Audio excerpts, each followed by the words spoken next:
Ladies and gentlemen, today on the program, the man, the myth, the Yeti. We're talking about making major life changes with Al the Yeti Bones of Gypsy Chief Goliath. And yeah, this feels like kind of a throwback intro because I'm on the road, and I'm in a hotel room in Germany trying to do this as quickly as I can. So why waste time? Let's get right to it, shall we? Hey, Denny! Hey, John! Roll intro! Rolling!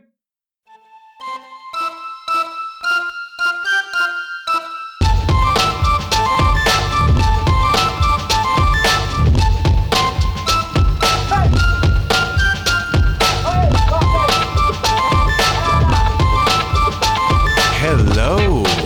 You're listening to the John Huff Podcast. Oh, yay! All right, we're in uncharted territory here for me. Should I be recording the audio on a Zoom? If you can, sure, if it's easy for you. That, my friend, is far easier than anything else we're doing.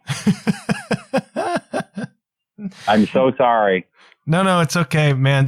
I need to find a better system than Skype. It's not super handy for this, but it's the best I've come up with so far.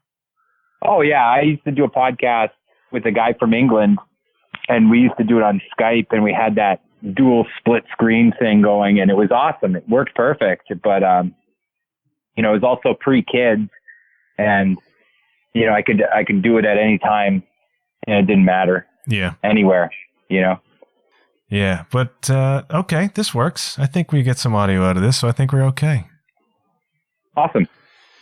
So before all of that happened, and I'm not sure where I'll pick up this episode when I actually put it together, but we were talking about all of these massive changes you're making in your life all of a sudden. So can we just go back and talk a little bit about what motivated all of this? Sure. Yeah, so I think just for me, there was an epiphany where I had just kind of realized there was all these things in my life that were in my control. I could change. Of course, I wanted to. For a long time, I blew up to about 290 pounds, and I think at that point I had enough. And I tried to do my best in researching the best way to get in the best physical possible shape that I could before 40. And the ketogenic diet kept coming up. I kept hearing about it. I didn't really know what it was. And then I did some reading on it. And like I was saying before, I try to dive in to any kind of literature I possibly can if I think it's going to help better me in any way. And before I ever got started on the lifestyle change, I consumed as much content on the ketogenic diet as I possibly could to try to understand it and realize that there's science behind it, and it works for people. Just you have to switch over. You gotta make that connection with the brain, and then the body will follow. And yeah, from 290 this past year, I went down to 218. That's great. And yeah, and these changes, they started to affect me more mentally, I think. Like I started there was like a mental clarity that I was starting to now get, and becoming less pain physically. So like a lot of the inflammation was being lifted, and a lot of the bloating and all this crap that had kind of taken me for a ride for a little too long, for comfort. So changing and getting basically the sugar out of my system really changed my mental state, and then with that came a lot of small little miniature victories along the way. It was I call it like a lot of time I refer to it as a domino effect that led to bigger change. Tell me a little bit about what the ketogenic diet is for my listeners. Sure. So the ketogenic diet is basically you are switching the mechanism in your body that burns primarily glucose for fuel, which is, of course, sugar. That's the main fuel source that we as humans burn off of.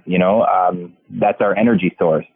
And it seemed like a really inefficient way to live my life. The ketogenic diet itself is switching that mechanism into a fat burning state. So the way you do that is by eating more fat, and you keep your carb intake, which is your sugars, to 20 grams or less on a daily basis. Now, a banana has about 35 grams of carbs, just to give you an idea of how much carbs I was allotting myself on a daily basis. I mean, it got down to like basic incidental carbs, which was like leafy greens. So basically you have to eat enough fat in order to switch the mechanism in your body to burning fat instead of, so you train your body to start to burn fat instead of sugar as fuel. But because of that, any sugar that you start eating will get spilled over into fat. And that's what gets stored. But it's a double-edged sword because, you can't eat both. You can't do both, it's very, inconducive to the end goal.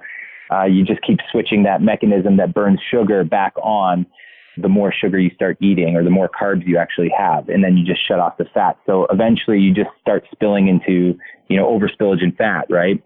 But if you can get that mechanism kicking on, where you're just burning fat, even when you're not eating, your body needs fuel, but your body knows that it's using its own fat for energy. So it starts to eat itself, right? So that's where intermittent fasting starts to come into play. That's where extended fast starts to come into play. And it's a lot easier for somebody on a ketogenic diet to do the fasting, because after a certain amount of time without food, your body starts to adapt to burning fat for fuel because you've burnt through all your glucose, already. So, most people, when they burn through their glucose, they get hungry again, and then they just eat another meal. And then in 15 minutes or 20 minutes later, they may be hungry again because, they're eating primarily carbs, a high carb diet, which is more of the standard North American diet. So the ketogenic diet is a little different, right? It's, you're eating a lot of avocados, a lot of olive oil, a lot of fatty cuts of meat, bacon and eggs, cauliflower, is like my go-to substitute for pretty much everything. Cauliflower and broccoli, cooked in butter. And, my body started to respond to it a lot, and I wanted to know why. I really needed to dig into this and figure out, why is the ketogenic diet so powerful? And, from what I gather, it's an insulin thing. So, insulin is the main hormone in our body that really, really affects our weight gain. Our bodies get screwed up because the more sugar we eat, the higher the insulin spikes you have in a day. And when your insulin is high, it blocks the receptors in your body that can tell you whether you're full or you're hungry.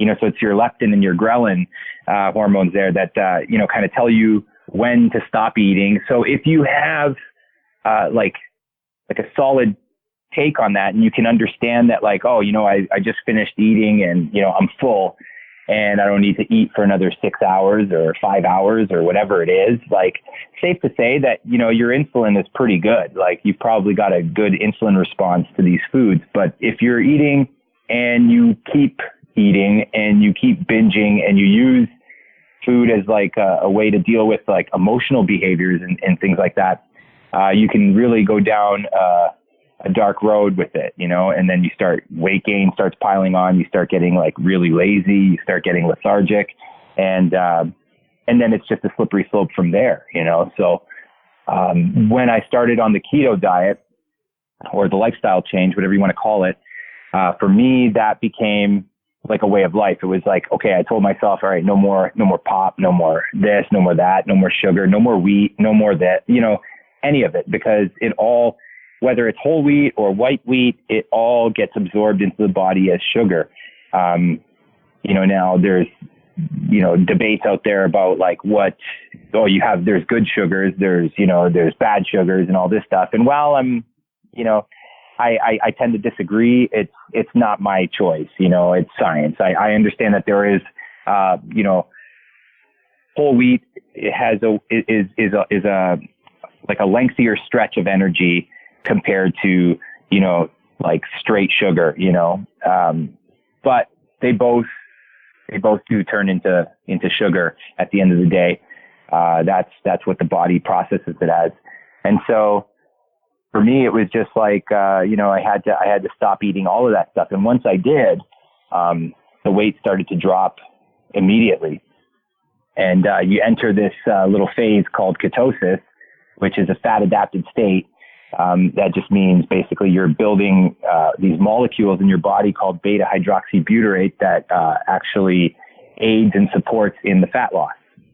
Okay. And I mean, that's like why when you're on a keto diet, you can lose up to 1 pound of fat a day, when you're deep in the ketosis. This is like months after you've started and you've kept your carb intake of 20 grams or less on a daily basis, and you have moderate protein, just enough to like maintain some muscle mass. And, the rest of your diet's coming from fat. So how's your energy level during all of this? So because your body's changing, it was important to understand for myself that I couldn't keep the same exercise regime, or regimen, at the beginning. Because your body is changing. You don't want to slow down your metabolism any more than it is. And, what happens is that when you start exercising at the same time, because your body's changing, it's starting to use a different mechanism for fuel. It's starting to process your food intake in a different way. So exercise would just hinder that because you're kind of battling with you're battling against it at that point. You're not really aiding in the support of the weight loss at first. Eventually, once you start getting into ketosis and you start getting, you get over the keto flu and all that other stuff that was hell at the beginning, you start getting like these waves of undeniable energy, like this stuff that if you don't act on it, it will pass you by and you will go, you'll fall back into like this lazy state because, it's at the time when you're starting this diet, it's like I said, your body's completely changing. So until you start getting more in tune with your body, because you will start listening to your body, like you will start, your cravings are gone.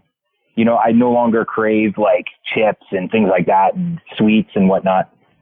So when the cravings were gone, I started getting a little bit more energetic and, needing to like, start doing something with my body. So I started to run, I started to jog and going for daily walks and, got back into yoga. So basically to answer your question, long form, the energy levels are great now. Like they're pretty normal. If anything, I probably have a bit more energy than I once did. And that has a lot to do with like the inflammation, being lifted, so everything's, it's interesting. It's quite, you can find a lot of, false info out on the internet too. And then you come to find out that like, it was written by a doctor that is completely against the ketogenic diet, but then doctors never took nutrition in med school. So they are much more adapted to, pushing pills. Cause if you could tell a diabetic, I could either put you on a diet that's going to completely change your life and you're going to reverse your diabetes, or I could give you a pill and everything will be fine and you can continue eating the way you eat now. 10 out of 10 people are going to always pick the pill. So that kind of worried me, when I start reading the science out there, like there's a lot of, articles on the vilification of fat, and eating fat was a very vilified thing for a long time. I no longer think that there's a stigma there. I think that it's actually kind of being lifted at this point because of the popularity of the ketogenic diet and diets like the paleo diet and things like that. So, Sure. I just, it worked for me. So what did you eat today as a practical example? So today I haven't eaten yet. Really? As a practical example, I haven't eaten yet today. And that's not because I'm starving myself. It's just legitimately, I'm not hungry. I'm listening to my body. If my body starts telling me that I'm, to eat something, then I'll eat, and I'll probably, I have hard boiled eggs in the fridge and I've got some bacon in the fridge as well. That's like cooked already. So I'll probably have a couple pieces of that. And, kind of basically it just kickstarts the fat burning process again. And then, when I'm not eating, my body's still burning fat from my body. So, Well, for context, listeners at home, it's almost 7:30 p.m. when we're having this conversation. So you've been up since 5, right? Yeah. So at 5, I have a Bulletproof coffee, which is, so I shouldn't say I haven't had any calories today. I've had calories, but I haven't had anything like physically to eat. Like solid food. Right. So my Bulletproof coffee consists of like heavy table cream in that coffee, a scoop of butter, and some MCT oil. Yeah. And then I blend that up, and then I drink that, and it's like frothy. It's it's kind of like looks like a very high end Starbucks kind of coffee or something like that. But it tastes delicious and it's amazing. And and it's like about maybe I'd say probably 400 or 500 calories in that. But I don't count calories. I don't count macros. I just eat when I'm hungry and I don't eat when I'm not. And a lot of that has to do with the cravings that dissipate once you've cut the sugar out of your diet. I think there's a discipline here because most of us are accustomed to just kind of grazing all the time, whether it's just boredom or a habit. I mean, early on, did you struggle against not eating all the time? Absolutely. And again, I think that goes back to the insulin. So when, the real companies that profit and, win, essentially from grazing, which is like, you're not wrong. Like trainers out there, high level personal trainers are all, you should be eating 5 to 7 meals a day. That's right. It's like, well, 5 to 7 meals a day will keep your insulin spiked throughout the entire day, all the way into the evening where your insulin just naturally kind of raises anyway. That's why you can have the same thing at breakfast as you have in the nighttime, and you'll gain weight in the nighttime rather than gaining weight in the morning, because of your insulin levels. Your insulin is low in the morning, it's very low. So it's you're not getting a super huge spike that's going to cause a lot of other chaos in your body. Whereas in the evening, if you eat the same thing, your insulin is naturally high in the evening anyway. So you want to kind of taper down as the day goes on.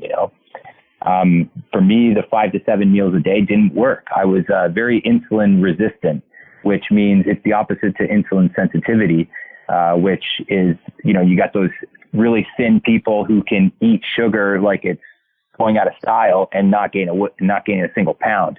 That's insulin sensitivity. That means that their bodies respond well to glucose and their insulin is not out of whack. Whereas mine is very resistant. So when I eat sugar or any kind of carbs, I'm bloated, like I feel like heavy, and I'm just like, my body just like immediately responds to that bad feeling, So I start gaining weight and What about mentally or for your mental health, mental well-being? Have you noticed an effect on that from the change in diet? Big time. So my short-term memory has increased, mental clarity. A lot of the fog in my brain has been lifted because of the lack of sugar. We have an on-demand system in our body. So a lot of the argument for this kind of diet is that like, well, your body needs sugar to run. Your organs need sugar. Your brain needs sugar. But the thing is, the truth is that your brain and your organs work on an on-demand system. So it produces glucose, the exact amount of glucose you need to see, to think, to relatively be healthy. What's not healthy is when you're taking externally sugar into the body. That's where you're almost poisoning yourself. It's like you're becoming rotted, So for me, the brain clarity was number one. That's the first thing I started to see. I kind of almost felt euphoric at times, and then you start getting like really, really clear thoughts, like where you just feel like you're like on point, you're on fire, and everything you're saying, everything you're thinking about, you're able to articulate it all.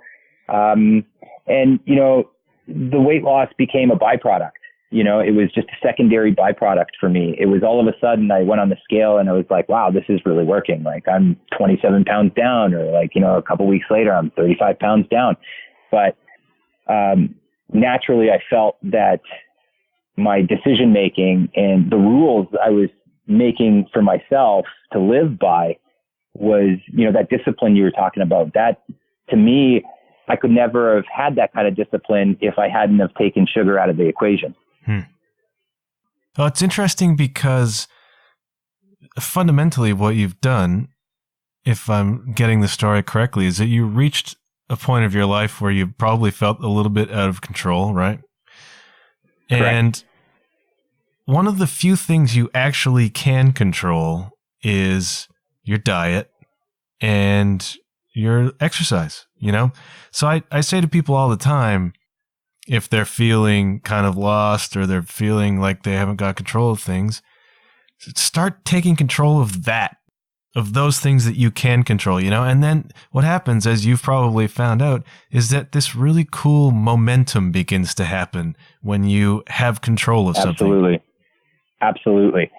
So one of the things like that I tell people too, and it goes to pivot off of what you were saying, and it's partly correct. But I'll take it a step further, is that like a lot of time I'm realizing now that people who are struggling, from the outside looking in, it's easy for us to say that, there's certain things that you can control. There's controllables and then there's uncontrollables. And I do believe that.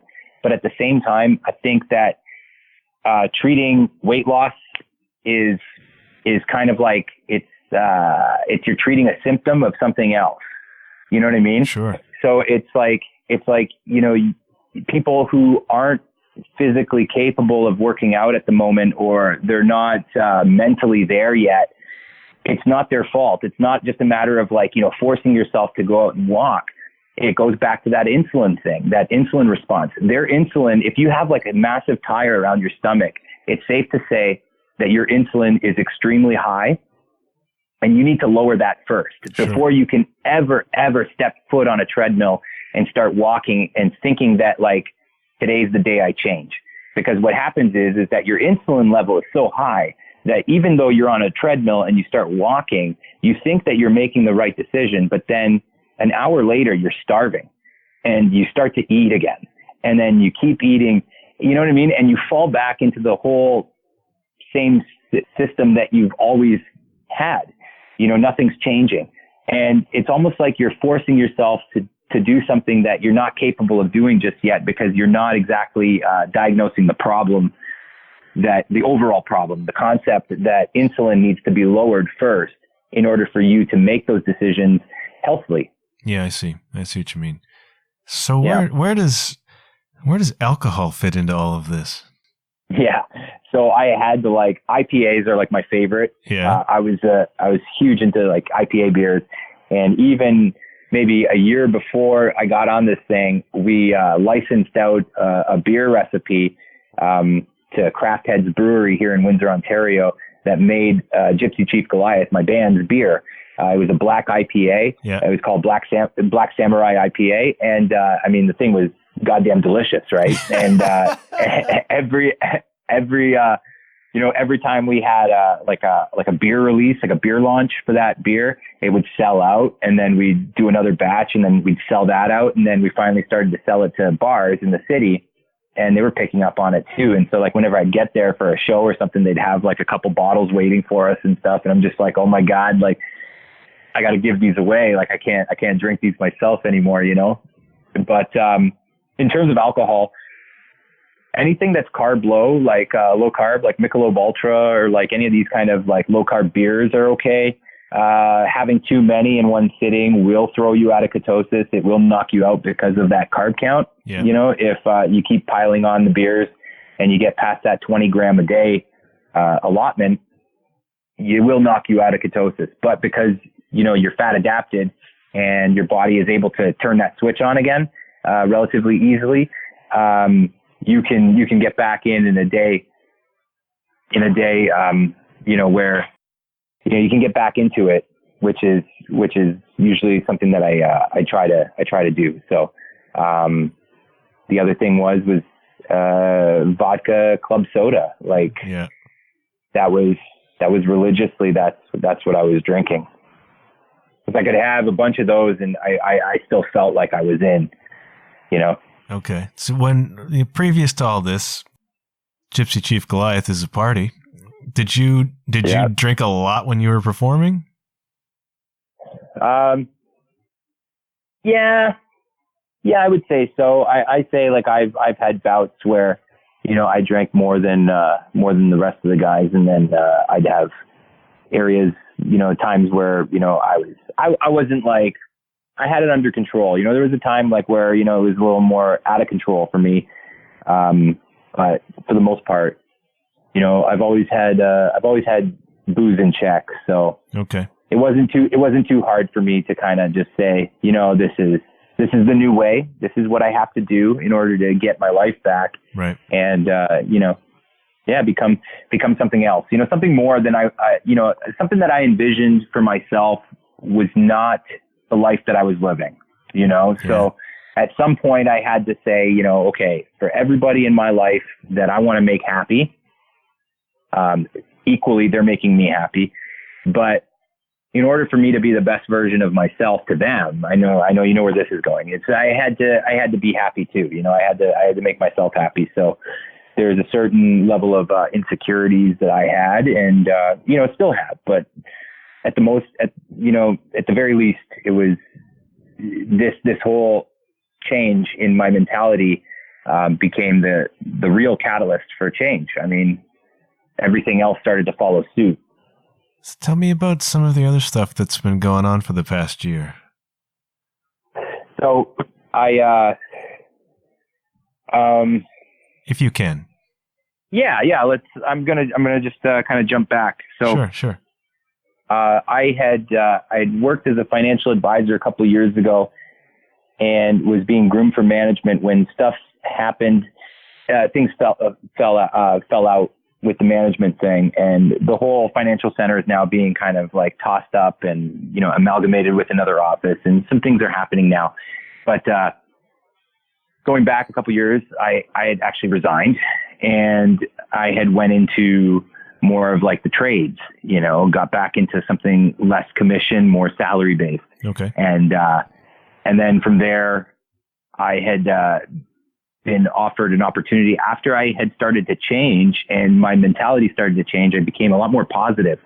I became very gratitude induced, you know, like very thankful for everything I have, rather than itching for the things I wanted, you know, which is, I think, the way most people live their life. You know, it's like they have dreams, you know, and they want those goals, you know, they're trying to reach those goals. And when they don't reach those goals, they get really upset and down on themselves. Sure. And then, you know, they'll start posting things about how much they hate themselves and whatever. And the problem with that is that they're expecting to change by putting out the accountability, you know, on the net, saying like, that's it. I've had enough of my life. I'm done with this. I'm done with that. You see it all the time, you know?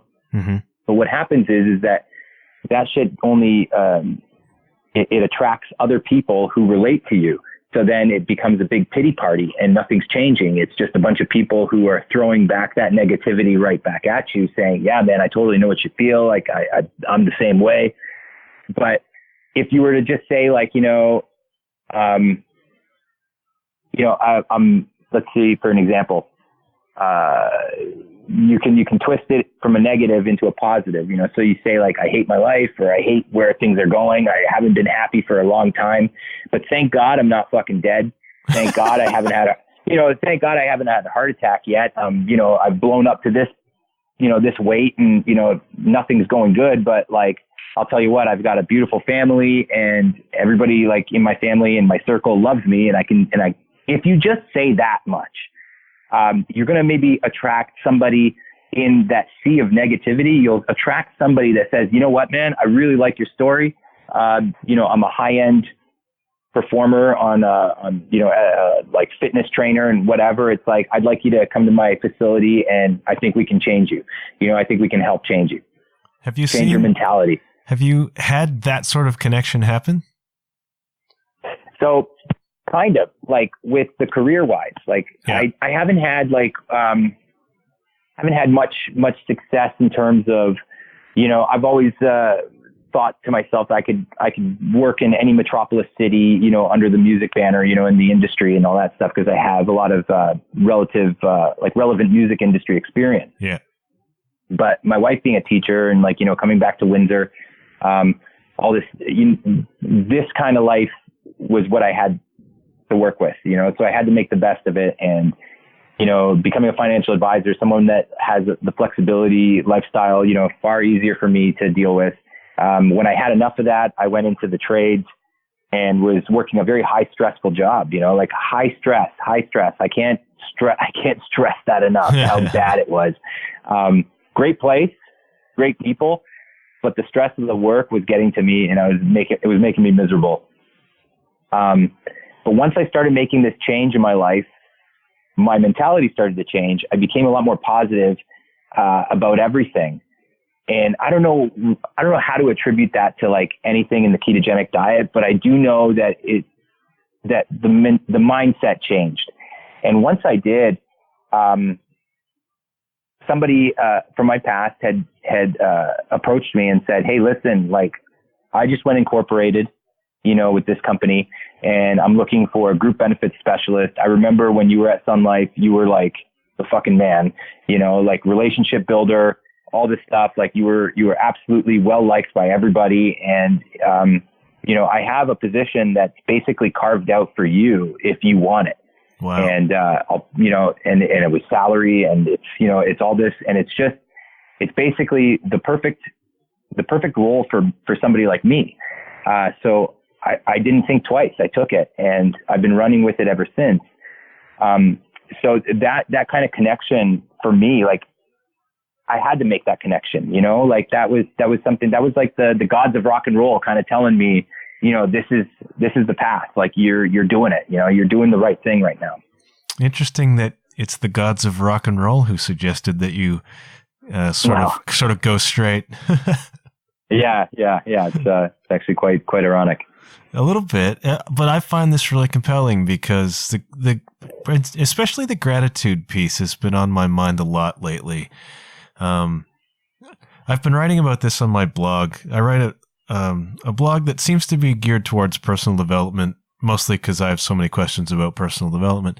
And the gratitude thing is really important, and it's relevant for me right now because I'm a working drummer trying to find his way, And I've been focusing more and more lately on just being grateful for the opportunities that I have. So instead of saying, geez, I wish I was on that tour, being really grateful for this show I'm playing right now with these people I'm playing with right now. And I think that's really, really important. And you can get into the metaphysical stuff about law of attraction and manifesting and all that stuff. And I'm really, to be honest, don't know how that works or whether it does, but the gratitude is really important. And I think it makes a difference in terms of what comes into your life. What do you think about that? I agree. I absolutely agree. I think that that's one of the main key components to all of this that will in fact change your life, because you can sit there and be a miserable, whatever. And, that's what you're going to attract. Now, you could be completely well off, you could have like the greatest paycheck on the planet and still be miserable. because of everything else in your life that's going downhill, you know? Sure. And chances are is people who are miserable and are making great money probably want to make more money. You know, that money then, you know, isn't enough, you know, whereas, you know, for me, making say 40,000 or 50,000 a year, is plenty enough for me. It's actually, it covers my bases, and it gives me an opportunity to really be thankful and happy for what I do have rather than what I want out of life, you know, because, you know, one of the things that really opened up the portal for me was, you know, when I started to reflect back on the things at one time, I remembered all the things in life that I wanted that I currently have. You know what I mean? Yeah. And once that started to enter the fray, I started realizing it's like, wow, like we're just programmed and hardwired to want, you know, more things and consume more and more. It's like what we have isn't good enough. Yeah. Yet once you start thinking about it, it's like, well, 10 years ago, all I ever wanted was what I have now, you know? So why am I thinking about, you know, like, you know, these last 20 years or something, I've always just been thinking about the things that I don't have, and I don't, you know, the things that I want out of life. And then once I actually got it, you know, you're on to something else, you know, you just keep thinking about something else, and you're never actually really living in the present moment. Right. The whole economy, so the whole economy is predicated on this notion. It falls apart Absolutely. if you don't keep wanting more stuff, right? That's right. That's right. Yeah, exactly. But I feel like there's a shift happening in terms of how people look at this stuff. And I think all of the things you're talking about are beginning in certain places to really resonate with a lot of people, which I think is cool. Yeah, I agree. You know, one of the biggest things for me was once I realized that, you know, for so long I've been saying how driven and passionate I am. And I think anybody that knows me personally knows how driven of a guy I am. Oh, for sure.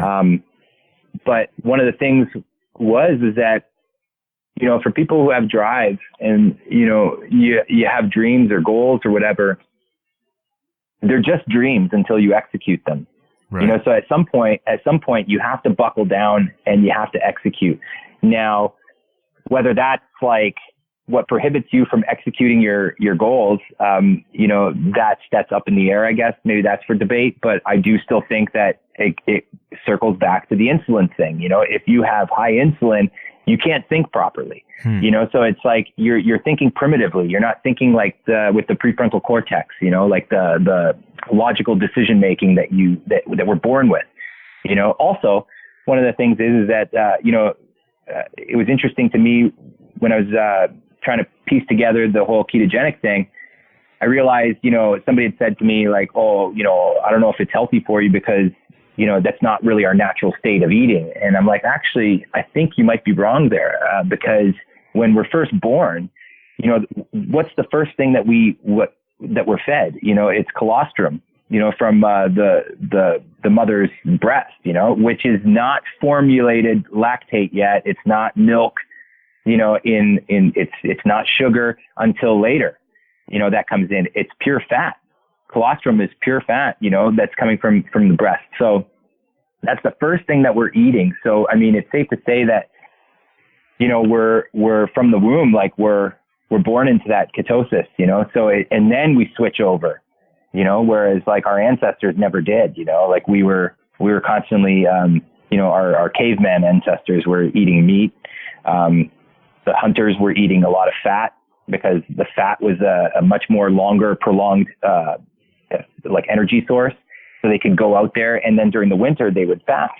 You know, they would stay in the caves and they would not eat as much because they couldn't, you know, they couldn't risk going out there to hunt and then die, right, you know, from the cold, you know, so, you know, they would just store as much fat as they could. And then that's what they would stick to. They would eat that. And then during the summers, they would go to like a high fructose diet where they were eating berries. Sure. You know, so I do eat like low sugar, you know, berries, and, you know, berries are strawberries, raspberries, blueberries, that kind of stuff. They're all like low sugar fruit, you know, so you can have those still on the ketogenic diet. but you just can't have a lot because that'll knock you out of ketosis, you know? So yeah, I see. Well, I don't remember reading about the hunters and gatherers gathering potato chips and Coca-Cola. Exactly.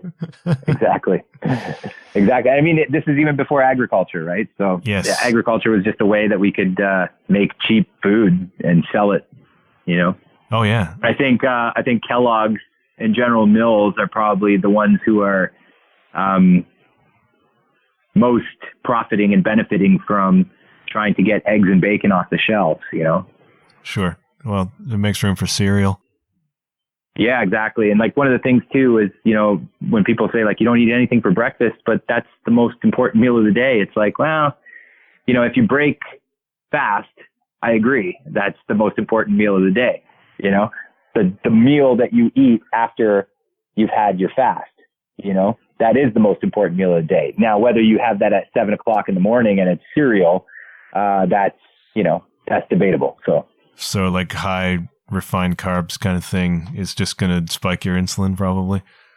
Exactly. And it's just going to turn into fat, right. You know, so the way fat had gotten its bad name, the way fat had been vilified was literally they took a study of a bunch of people who passed away from heart disease and heart attacks. And they found that there was a lot of fat in their blood. They're like, fuck, fat's bad for you, man. It's terrible. No more fat. Like, switch to margarine. Don't have butter. Switch to this. Don't have that. You know, like all these different things started to come into our, food pyramid. Sure. But then when they started realizing that, okay, so they started taking the same study and they were using ketogenic people for that study. And they found actually before that there was a less fat in their blood from being ketogenic. And the reason why is because when you're eating carbs, whatever's left over from your body not being able to use as energy gets stored as fat. That's just how it works. Okay. You know? So the fat that they found in the bloodstream wasn't caused by fat. The fat that they found in bloodstream was caused by sugar. You know, it was overspill of sugar that ends up being converted into fat when it gets stored on your body. But if you're ketogenic and you're just eating primarily a fat-based diet, your body is burning that fat off. It's burning fat from 10 years ago. You know, if you're not feeding yourself and you're ketogenic, say you're like go for a 24-hour fast or something, you know, well, your body starts just burning the fat that's on your frame, sure, you know, for fuel. So, you actually have less fat in your blood. You know, you're quite healthy. Like I got my blood markers back and everything was on point. It improved from prior to the diet. You know, my doctor was asking, what do you do? And I told him I was on the ketogenic diet. He's like, man, I'm struggling just losing 5 pounds, like trying to like cut out this meal or cut out that meal. It's like, should I go keto? And I told him, I said, well, you know, look at the evidence. I think that it's there. I mean, like the evidence is totally there. Now, again, like, you know, if you pay a performance researcher from Harvard to tell you or to find you some research and data on the health benefits of sugar and they're being paid for it, of course they're going to find the health benefits of sugar. And that's just all that's been happening. This is the problem, right? Yeah, that's been happening for, you know, since the beginning. So are there people who you're looking to as mentors or inspiration throughout all of this? Where did you begin with the research and that kind of stuff?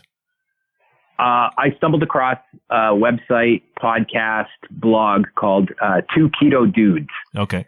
And these two guys were heavy set guys, like who both had basically, you know, they acquired type 2 diabetes. Sure. And they were able, through the ketogenic diet and research, they were able to reverse their diabetes and actually cure themselves from it. And that really fascinated me because not only did they cure the diabetes, but they also dropped like 50, 60 pounds, you know, in a matter of like 3 months. Sure. And they swore that they weren't, depriving themselves. They swore that they weren't starving. They weren't doing any of that. They were eating fat to satiety. And then once they were full, they just wouldn't eat anymore, you know? And And I said, how is that even possible? And once I started doing it after a couple weeks, you know, like, yeah, man, like the first few weeks, like, you know, you're going to bed miserable and stuff because you're essentially detoxing your body. Like it's like a heroin addict. Yeah. You know, at It's that like point, you know, like, yeah. I mean, if you totally feel it. Every one of us probably is addicted to sugar now. Oh, 100%. Right. And so coming off 100%. of that is like coming off of any other drug, really. Mm-hmm. Anyways, go on. Well, no, it was like, it was those guys. And then I started listening to their podcast. I literally listened from episode 1 to episode 130 before I even started. Wow. Yeah. And then I came across a guy on Joe Rogan's podcast named Dominic D'Agostino, who's, he's a scientist, PhD professor at some university in the States, and he's a bodybuilder. Okay. So, you know, there goes the whole, you know, debate on, you know, losing muscle mass. You know, I mean, he's a bodybuilder, and he's worked for NASA, he's worked for the Marines, and he's done like all these different like ketogenic trials, you know, for these places. And he was a big influence on me. Really, really inspired myself, and I think definitely a lot of other people too, to kind of get on this way of eating.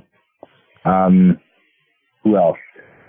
I think that's probably the two main people. There's another podcast called Life in Ketosis with a guy named Eric Bischoff that is a doctor as well, and you know he's definitely you know one of those guys that you know just puts out like a wealth of knowledge, talks about you know all the science behind it. So it just made a lot of sense to me. Well, I mean, you are your own proof now, right? Exactly. Yeah. So tell me about some of the writing you've been doing. Yeah. So we go back to like the whole executing of an idea. So I had started a book several years ago, you know, and it's like, oh, you tell everybody, you know, oh, I'm writing a book. And it's like, you know, yeah, okay, buddy, like talk to me after page 5. Like tell me when, like, you know, like, how do you feel after page 5? Are you still writing a book or have you given it up yet? And yeah, you know, I gave it up after probably page 5, you know, for several years. But once this happened and the mindset changed, it was like, enough's enough, you know, like I get up in the morning, this is my routine. This is what I do. And I just kept writing. I kept putting pen to paper, and I started writing with the intent to finish. And cause I mean, everybody starting something is a skill, you know, like just being able to start is a skill, but like Sure. finishing something is like an entirely different skill set completely, you know, actually finishing something. So, that was something that I had to recognize and figure out, how am I going to do this? And so I got to that point where, you know, 120 pages later, I'm done. You know, I finished the book, and the book's about, the music industry. It's like mistakes I've made and the experience I've gained. You know, it's all about, you know, the way to use your band as a vehicle to, build a brand and, an entrepreneurial venture, you know. So if you're good with, like, if you have dreams about making it big, and, you know, like many of us who play music do,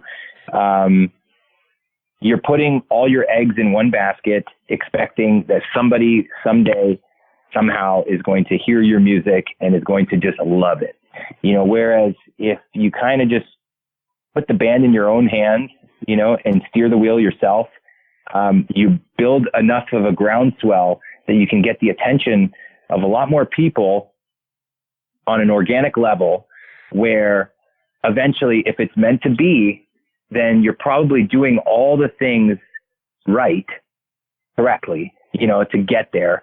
And eventually you're going to, either, you know, one of two things are going to happen, you know, like somebody in a bigger position, in a better position that can help you is going to approach you and try to sign you, or try to somehow represent you and push you even further along and help you get to that next level, or you'll get yourself to that next level. So, that's kind of like essentially what the book is about. It's about how you can make, how you can make money and, really, you know, work through all the trials and tribulations of being in a band and using, using your, putting your best foot forward, Yeah. Okay. It's, well, I mean, that's interesting. I play, I tour with Sara Smith. I don't know if you know who Sara is. I do. Yeah. So I'm Sarah's touring drummer, and I'm actually just about to leave for 6 weeks on the road with her. But what you say is true. I've watched it happen with her. She's the queen of building an audience, organically, 100%. indie, and she's done it. She's developing a following all over the world. And yeah, we live in a time when it's more possible than it's ever been to do that, I would say. Agreed. I don't think that there's any disputing that. So it's great. It's a timely and important topic for a book. So good for you. And it's, it's 100% done. Are you still editing? Anything like that? I'm in the editing phases, but like it's already like the manuscript's passed along to the publisher, and the publisher is deciding on what the release date's going to look like. I think it's going to be in 2020. Awesome. Yeah. And since then I've been kind of writing my own, writing not a memoir, but like the lifestyle change, and to go back to like one of the topics that we were talking about earlier, seeing the change and the development and the connections between the community and just everybody kind of around me, feeling like we're changing, things are happening, things are kind of moving forward in a positive manner. Yeah. A friend of mine had secretly been taking all my blog posts, and he put it on a website. Like he built a website for myself, like a blog. Really? And he had just kind of like converted all my posts into blog form, and developed like a cool logo. It looks like me. Awesome. And yeah, it's really funny. And he called it Yeti Wake Up, and I just thought it was the coolest thing ever. Like somebody could I thought it was so cool that somebody would do that for me.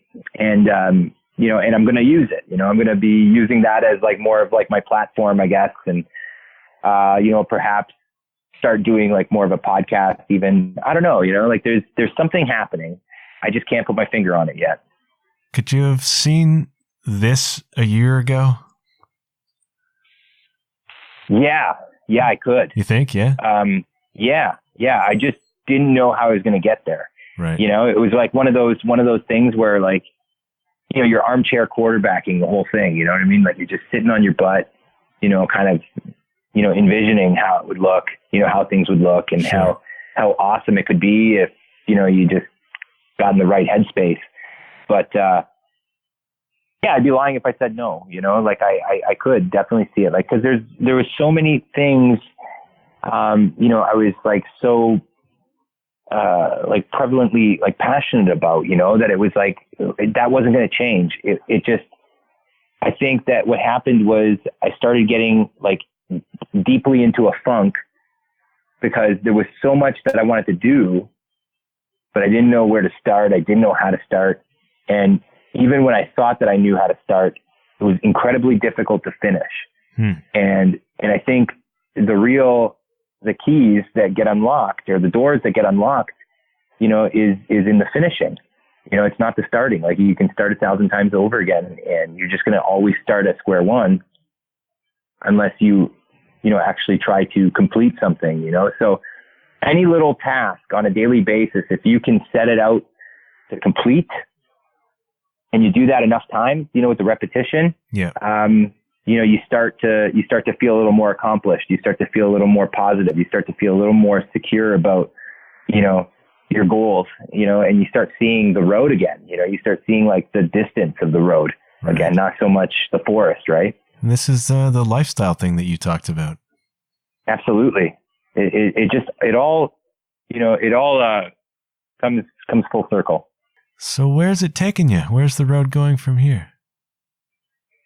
Good question, man. Good question. I don't know. I think that like the blog and the books, those are all things that were on the bucket list. Those were all things that I really, really wanted to accomplish for myself. And I always felt like, if I could put the same kind of drive I have in music into something else in my life, I probably could make something bigger, for myself. Yeah.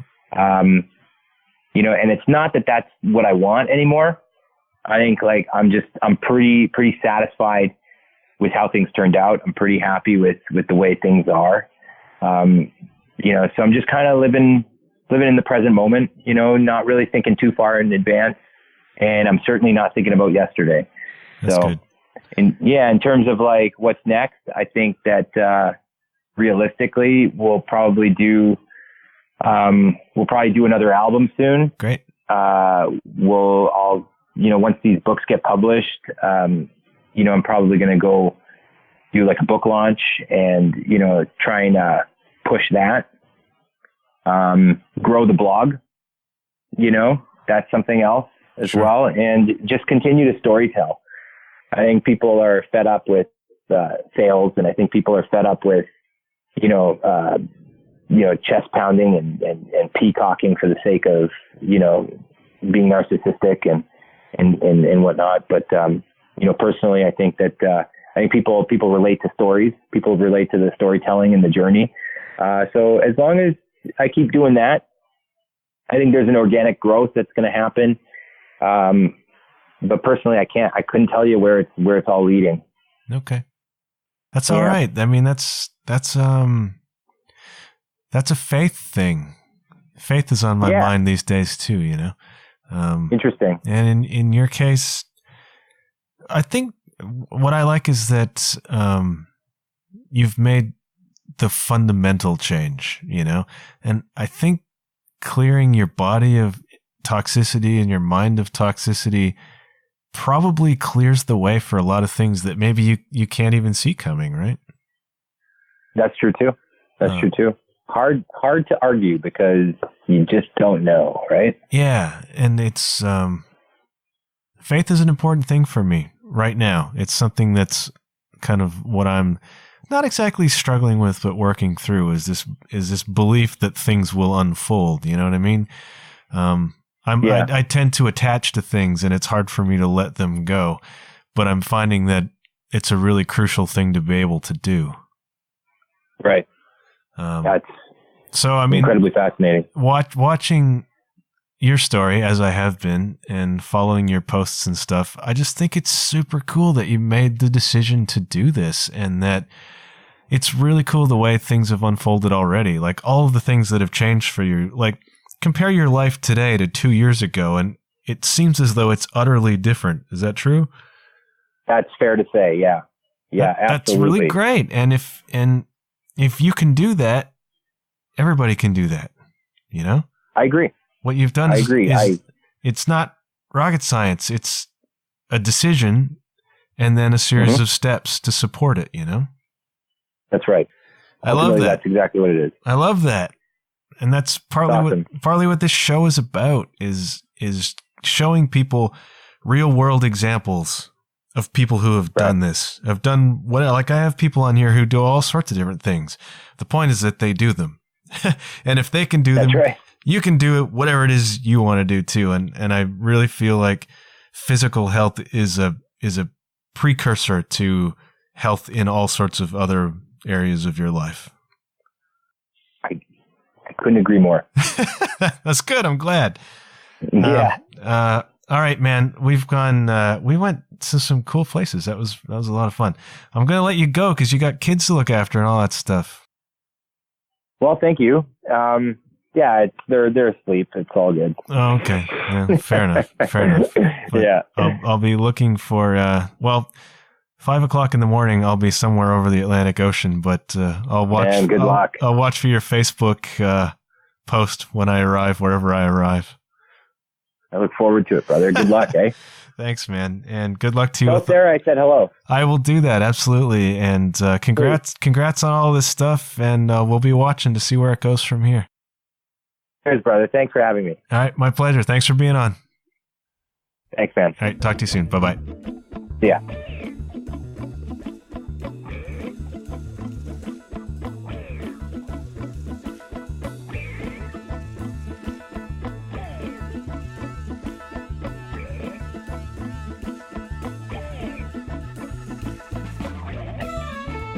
Thank you once again, gentle listener, for taking in today's show. And thank you to the Yeti for being such an inspiring guest. If you want to know more about Al the Yeti Bones and the rest of my guests, go to www.john-huff.com. That's JOHN-HUFF.com. You can also find the show on Facebook at The John Huff Podcast. If you're an Instagram person, you can find me at JW_Huff. If you're an Apple Podcasts person, please do me a big favor and leave a rating and review of the show, preferably a positive one. That's all the time we have for today, but I'll be back very soon. Until then, keep your wits about you, and remember, good things happen when you put yourself out there. Bye for now.